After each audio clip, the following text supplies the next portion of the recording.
کہو کہ پھر وہ تمہارے گناہوں کے سبب تمہیں عذاب کیوں دیتا ہے؟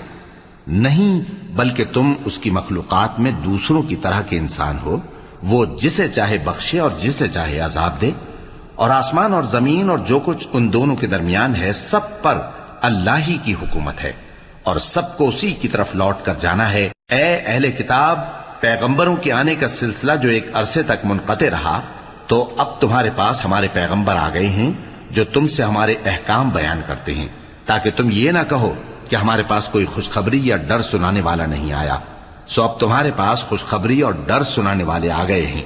اور اللہ ہر چیز پر قادر ہے۔ اور جب موسیٰ نے اپنی قوم سے کہا کہ بھائیو، تم پر اللہ نے جو احسان کیے ہیں ان کو یاد کرو، کہ اس نے تم میں پیغمبر پیدا کیے اور تمہیں بادشاہ بنایا اور تم کو اتنا کچھ عنایت کیا کہ اہل عالم میں سے کسی کو نہیں دیا۔